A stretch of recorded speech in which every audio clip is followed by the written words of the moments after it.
SVSN Varma.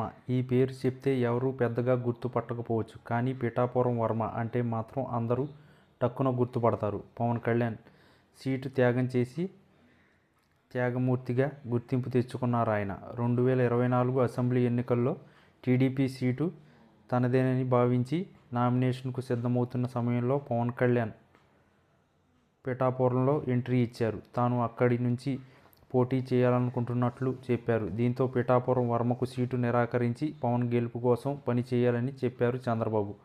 ఆయన మాట ప్రకారం పవన్ కళ్యాణ్ గెలుపు కోసం అన్నీ తానే గెలిపించారు. కూటమి గెలిచిన తర్వాత వర్మకు ఎమ్మెల్సీ ఇస్తానని చంద్రబాబు మాటిచ్చారు. తాజాగా 5 స్థానాలకు ఎమ్మెల్సీ ఎన్నికలు జరిగాయి. కానీ ఆ కోటలో వర్మకు సీటు దక్కలేదు.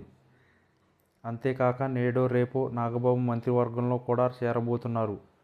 నాడు పవన్ కళ్యాణ్ కోసం ఎమ్మెల్యే సీటు త్యాగం చేసిన వర్మ ఇప్పుడు ఆయన సోదరుడు నాగబాబు కోసం ఎమ్మెల్సీని వదులుకోవాల్సి వచ్చింది. ఇప్పుడు కొణిదెల సోదరులిద్దరూ పిఠాపురం తమదేనని చెప్పుకుంటున్నారు. ఇటీవల పిఠాపురం జనసేన ఆవిర్భావ సభలో నాగబాబు చేసిన కామెంట్స్ కలకలం రేపాయి. పవన్ కళ్యాణ్ గెలుపుకు నేనే కారణం అని ఎవరైనా అనుకుంటే అది వాళ్ళ కర్మ అన్నారు నాగబాబు. ఈ వ్యాఖ్యలు పిఠాపురం వర్మను ఉద్దేశించే అన్నారని అందరూ చెప్పుకుంటున్నారు. అయితే పవన్ కళ్యాణ్ ఇప్పుడు పిఠాపురాన్ని నాగబాబు చేతిలో పెట్టారని, ఇకపై అక్కడే తిష్ట వేసి రాజకీయాలు చేయబోతున్నారని స్థానిక నేతలు చెప్పుకుంటున్నారు. అదే జరిగితే పిఠాపురంలో వర్మకు చెక్ పడినట్లే.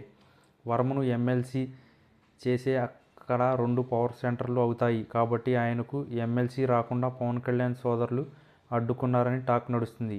2027 వరకు ఎమ్మెల్సీ ఎన్నికలకు అవకాశం లేదు. అప్పటి వరకు వర్మకు పదవి దక్కే ఛాన్సే లేదు.